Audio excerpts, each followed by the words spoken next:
네, 오늘은 나는 이렇게 금융권 취업했다에 대한 이제 책의 소개도 조금 진행을 하고요. 오늘은 첫 번째 강의를 한번 시작해 보도록 하겠습니다. 일단 나는 이렇게 금융권 취업했다라는 책은 이제 금융권을 지원하고 싶은 사람들을 위해서 이제 작성한 책이고요. 일단은 이제 뭐 금융권에 합격하는 그런 사람들은 어떤 사람들이고, 이제 직무는 어떤 부분들이 좀 좋고, 어떤 대외 활동을 하면 좋은지에 대해서 일단 수록을 해놓은 그런 부분들이 있습니다. 그리고 이제 자기소개서 쓰는 법과 면접에 대한 부분들, 그리고 모니터링에 대한 부분도 제가 기술을 해놨는데요. 그 부분들은 사실은 이제 다른 섹터에도 적용이 되기 때문에 꼭 금융권이 아니더라도 관련된 부분들에서 좀 참고를 해보시면 굉장히 좋겠다라고 정리를 좀 해보도록 하겠습니다. 일단은 그 취업을 하기 위해서는 일정한 프로세스가 있는데, 이제 그 해당 직군이 어떠한 역량을 좀 필요로 하는지, 그리고 어떤 사람들을 좋아하는지 명확하게 알 필요성이 있고요. 또 자신이 어떤 사람인지를 좀 파악하는 것이 굉장히 중요합니다. 그래서 이번 시간에서부터는 이러한 사람들이 어떤 사람들이 있고 나는 누구인지 알아보는 시간 같이 한번 진행해 보도록 할게요. 일단은 책의 내용을 좀 살펴보도록 하겠습니다. 일단은 첫 번째 카테고리는 이제 금융권에서 합격하는 사람은 어떤 사람일까 라는 그런 질문으로 좀 시작을 했고요. 적어도 지원하는 기업과 그리고 해당 직무를 분석하는 사람이 금융권에서 합격한다 라고 되어 있습니다. 예를 들면은 이런 거죠. 이제 우리가 이제 금융권에 좀 지원을 하게 되면은 다양한 직무가 있습니다. 뭐 예를 들어서 증권사를 가더라도 뭐 이제 영업이 있을 수 있고요. 또 창구 업무를 하는 사람도 있고요. 애널리스트도 있고 운영하는 사람도 있고요. 뭐 굉장히 다양하게 좀 존재하고 있습니다. 뭐 컴플라이언스도 있고요. 이런 사람들이 굉장히 많은데, 우리가 지원할 때는 그냥 일반적인 그리고 표본적인 그런 부분들만 좀 체크를 한다라는 거죠. 우리가 이런 식으로 여기에 접근을 했을 때는 굉장히 좀 어렵다라는 그런 부분들을 좀 참고해 보면 좋겠다라고 정리를 좀 해볼게요.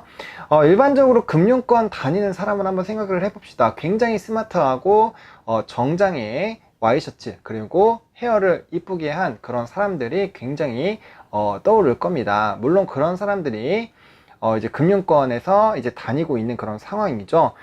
그러면은 일반적으로 금융권을 좀 지원하고 싶은 친구들은 이제 금융권이 뭔가 성향에 맞아서 라기보다는 굉장히 고연봉을 주기 때문에 그 부분으로 좀 치중해서 하는 경우가 굉장히 많습니다.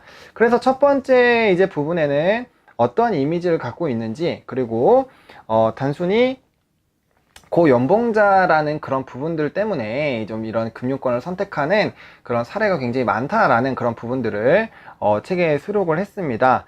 일단 일반적으로 금융권에서 이제 취업이 가능한 사람들은 열정적이고 자기 개발을 좋아하는 사람이 굉장히 많습니다. 그리고 계산 적이죠. 그리고 직설적으로 말하면 머리도 굉장히 좋습니다.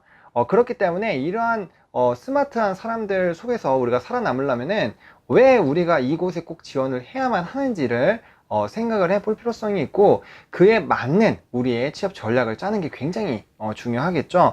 그래서 일반적으로 이제 코칭을 제가 하다 보면은 학생들에게 많이 물어봅니다. 도대체 은행 왜 가고 싶어? 증권사 왜 가고 싶어? 라고 얘기했을 때 대부분의 학생들이 뭐 저는 이러한 부분을 통해서 이렇게 나아가고 싶어요가 아니라 돈 많이 주잖아요.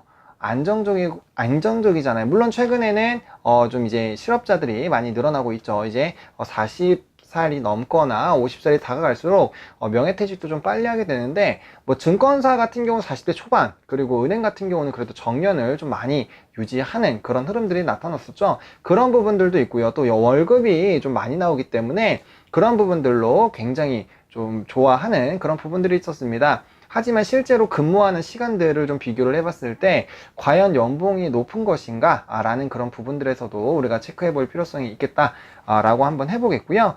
그래서 이제 뭐 은행에서 이제 대화 내용을 보면은 근무하기 위해서는 무엇을 준비해야 할까 라고 좀 질문을 했습니다.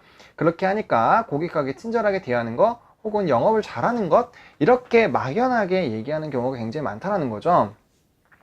하지만 금융권에서 정말 필요한 게 영업력과 친절한 것일까요? 물론 그거는 기본으로 깔고 가야 됩니다. 하지만 이러한 대답들은 일반 사람들도 누구나 할 수 있는 그런 부분들이죠. 그런 부분에서만 대답을 하게 됐을 때 그것을 정말 명확하게 증명할 수 없다라고 했을 때는 사실은 어려움을 겪을 수밖에 없는 그런 상황이죠.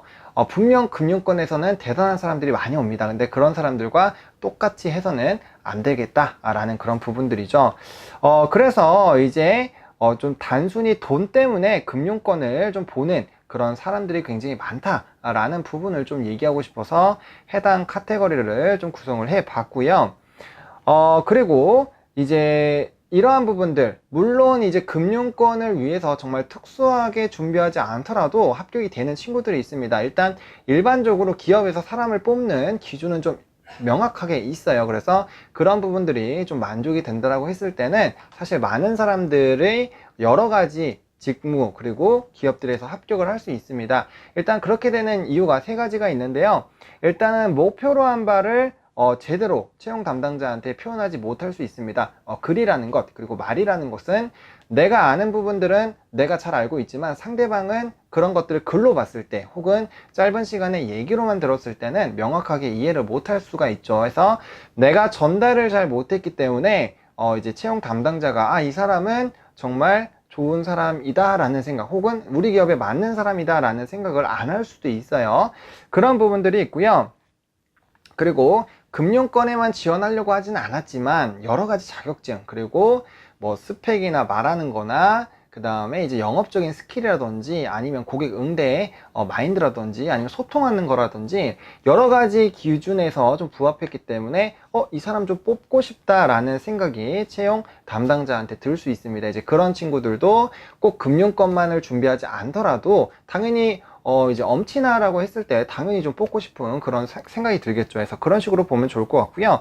기본적으로 뭔가 맞는 그런 사람이 있습니다. 예를 들어서 평소에 이런 이미지가 굉장히 좀 밝고요. 그 다음에 신뢰도 있는 그런 인상이고요. 호감도 가요. 그리고 말도 나긋나긋하게 하고 설명도 선천적으로 잘하는 그런 친구들이 있습니다. 그런 사람들은 특별하게 노력을 하지 않더라도 그 해당 직무에 맞는 상이기 때문에 잘 취업이 될 수밖에 없다라는 점.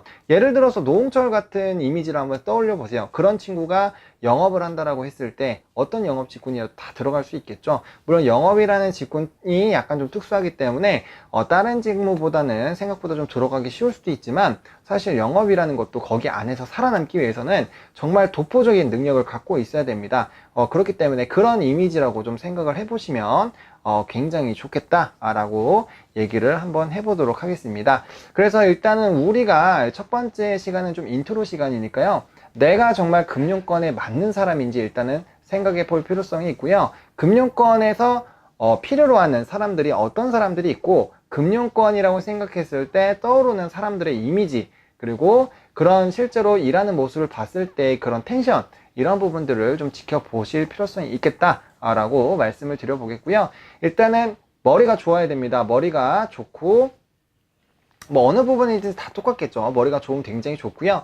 계산이나 이런 부분들도 좀 빠르면 좋습니다. 일단은 은행이라는 이런 뭐 금융권이라는 이런 부분들은 확실히 친절도가 또 필요하기 때문에 그런 부분들도 자기가 잘 맞는지 물론 직무에 따라서 다릅니다. 하지만 그런 부분들에서 내가 좋은 모습을 보여줄 수 있는지 한 번은 생각해 볼 필요성이 있겠다라고 좀 얘기를 해볼게요. 그래서 우리가 금융권에 나아가기 위해서 맞는 사람인지를 명확하게 한번 생각해보는 시간을 오늘 시간을 통해서 한번 알아보면 좋을 것 같고요. 앞으로 여러 가지 그런 방법들이 있습니다. 이제 뭐 브레인스토밍 기법도 한번 해볼 거고요. 여러 가지 테스트를 통해서 내가 금융권에 맞는 사람인지 한번 체크해보는 그런 시간들 가져보도록 할 거니까요. 앞으로의 강의들 좀 많이 따라와 주시면 좋을 것 같고요. 나머지 내용들은 책에 있는 내용들을 좀 읽어보시면 빠르게 좀 이해를 해보실 수 있을 것이다 라고 한번 정리를 해보도록 할게요. 이렇게 해서 우리 첫 번째 시간 한번 맞춰 보도록 하겠고요. 중요한 점은 내가 맞는지 그리고 금융권에서 어떠한 역량을 요구하는지 명확하게 정리하고 비교해서 내가 거기 부분에 맞는지 여부를 꼭 한번 체크해 보라고 얘기를 한번 해보도록 하겠습니다.